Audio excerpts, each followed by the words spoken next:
साफ्रोमबो खौरांगिरि नोंथांमोनखौ आंनि गोसो गोरबोनिफ्राय खुलुमहरबाय। सीमन्त चेतना मंच सा सानजा पूर्वोत्तर बिनि स्टेट लेभेलनि कन्भेन्शन बेखौ जोङो क'क्राझारनि CIT आव अडिटोरियाम हलाव डिसेम्बर दान 2021 मायथाइनि 25 आरो 26 अक्ट' साननैनि हाबाफारि लानानै खुंनो थांगासिनो दङ। दा गासिबो थागथियारि जाबाय।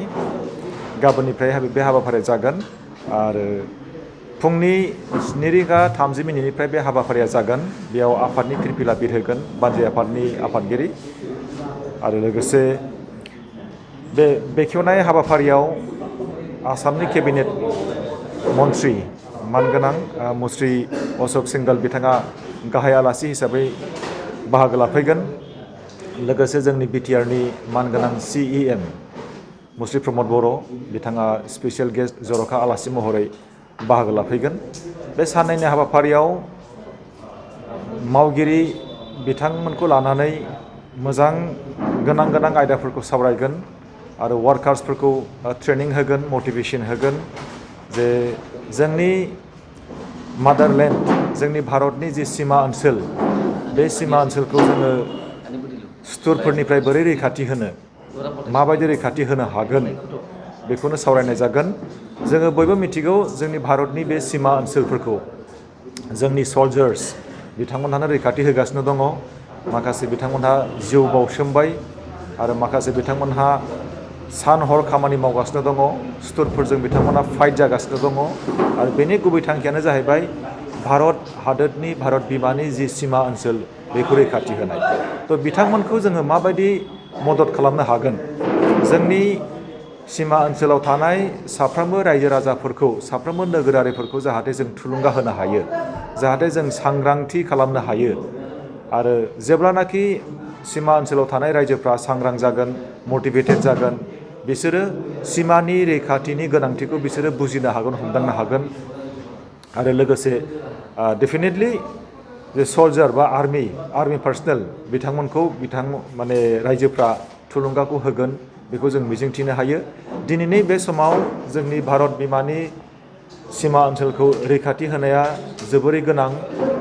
जोङो जोंनि बे समाजनि गोजोन जिउ जौगाथाय आरो रैखाथि बा खौसेथि बेखौ जों हमथानानै जों लाखिनांगोन।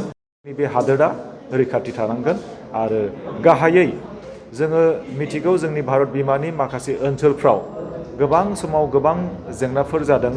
जोंनि भारत बिमानि जि सीमा बेखौ गुबुन सुथुरफ्रा सेनो नागिरनाय, बुलाय सौलाय जानाय बेखौ जों नुगासिनो दङ। दा बेनिखायनो जोंबो मोनसे नन पलिटिकेल अर्गेनाइजेशन हिसाबै सीमन्त चेतना मंचआ मोनसे राजखान्थि नङै हान्जा। बे हान्जाया बोरै जों खामानि मावनो हागोन बेखौ लानानैनो गोबाव समनिफ्राय खामानि मावगासिनो दङ आरो बे आफादा राजस्थानाव गिबियै 1985 मायथाइयाव जोनोम जादोंमोन आरो बे एखे आइडियेल्स जेरै पेट्रियटिज्म एन्ड नेशनेलिज्म बेखौ लानानै जोंनि आसामावबो एखे नामावनो बे जोनोम जादों, सीमन्त चेतना मंच पूर्वोत्तर। दिनैसिम बे आफादा खामानि मावगासिनो दङ आरो नोंथांमोननि मिडियानि गेजेरजों आं बेखौनो बुंगोन दिनै जोङो क'क्राझारनि CIT आव 25 आरो 26 डिसेम्बर 2021 मायथाइयाव साननैनि हाबाफारि लानानै जि प्रग्राम जोङो खुंनो नागिरदों बेयाव प्रमद बर' बिथां मानगोनां CEM BTR बिथाङा जोबोरै जोंखौ मदद होदों, थुलुंगा होदों। बिथांनिसिम आं साबायखर बावबाय नोंथांमोननि चेनेलनि गेजेरजों आरो लोगोसे CITनि डाइरेक्टर बिथांनिसिमबो आं साबायखर बावदों। আজিতো আমাৰ সীমান্ত চেতনা মঞ্চ পূৰ্বোত্তৰৰ বেনাৰত কোকৰাঝাৰত এক অধিৱেশন আমি ৰাজ্যিক অধিৱেশন পালন কৰিবলৈ গৈ আছোঁ আৰু এই ৰাজ্যিক অধিৱেশনটো হৈছে আমাৰ যি আমাৰ সংগঠন সেই সংগঠনৰ এটা অনিবাৰ্য কাৰ্যক্ৰম। গতিকে আমাৰ কাৰ্যকৰ্তা বৈঠকো হয় এই বছৰটোৰ মাজে মাজে বিভিন্ন জিলাত কাৰ্যকৰ্তা প্ৰশিক্ষণ হয়।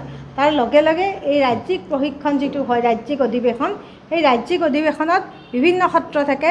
সেই সত্ৰসমূহত জিলা সমিতিৰ অন্তৰ্গত বিভিন্ন ছেক্টৰ বা গাঁও সমিতিৰ পৰা অহা কাৰ্যকৰ্তাসকলক কিছু পৰিমাণে অলপ প্ৰশিক্ষণ দিয়াৰো এই সত্ৰবিলাকৰ জৰিয়তে তেওঁলোকক অলপ সচেতনমূলক মানে দিহা পৰামৰ্শ বা বৌদ্ধিক দিয়া হয়।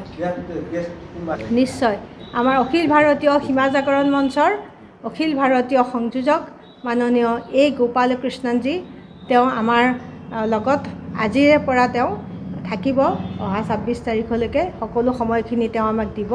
আনহাতে যি আমাৰ উদ্বোধনী সত্ৰ আছে সেই উদ্বোধনী সত্ৰত অসম চৰকাৰৰ মাননীয় মন্ত্ৰী শ্ৰী আমাৰ অশোক সিংহাল